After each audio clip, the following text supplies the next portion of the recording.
अगर इसी तरह अरविंद केजरीवाल जी का शुगर लेवल लगातार गिरता रहा, खतरनाक लेवल्स तक पहुंचता रहा और खास करके रात के समय में अगर शुगर लेवल गिरता रहा तो अरविंद केजरीवाल जी कोमा में जा सकते हैं। अरविंद केजरीवाल जी को ब्रेन स्ट्रोक हो सकता है।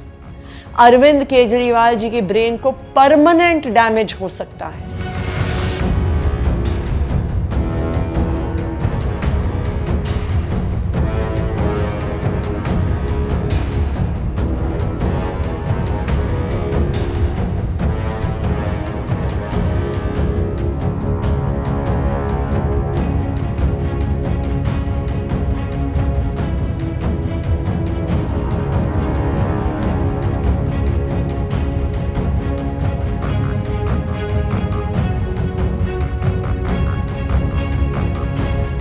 कोई भरोसा नहीं है आम आदमी पार्टी का। इसी वो एक कहानी है ना, वो भेड़िया वाली, इन्होंने इतनी बार झूठ बोला है कि जब ये सच भी बोलते हैं तो कभी कभी मन में लगता नहीं है कि इन पर कुछ विश्वास किया जाए।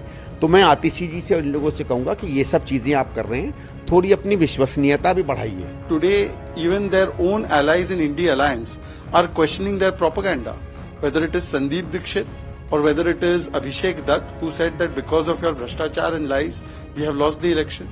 Congress's fact-finding team has also come to a similar conclusion.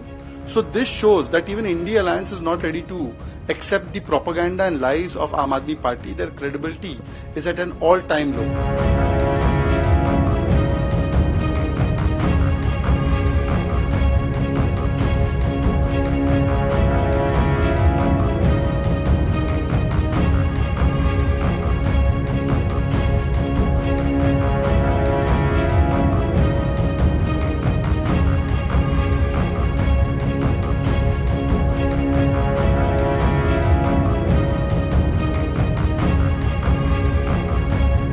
Tihar jail तो दिल्ली सरकार के अंदर आता है, कोई भारत सरकार के अंदर तो आता नहीं है। या वो बदल गया हो तो मैं नहीं जानता हूं, लेकिन दिल्ली सरकार भाई उसके जेलर हैं। दिल्ली पुलिस भारत सरकार की है, लेकिन जेल तो दिल्ली सरकार के अंदर आते हैं। तो अगर दिल्ली सरकार के अंदर जेल आते हैं तो इतनी तहकीकात तो स्वयं सरकार भी कर सकती है ना कि उसके जेल में बैठे हुए लोगों की क्या स्वास्थ्य की हालत है।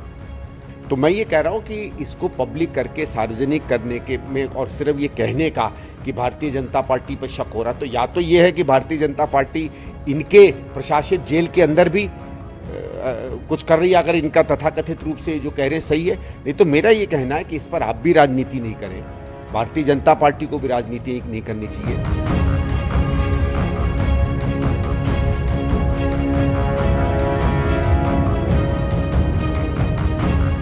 Question also arises that what kind of relationship is this? In Gen Z language, it is called friendship with benefits. Benefit is over, friendship is over. In Punjab, anyways, they did not have a marriage, but in Delhi, the marriage has gone for a divorce. Then Congress is constantly attacking Aam Aadmi Party.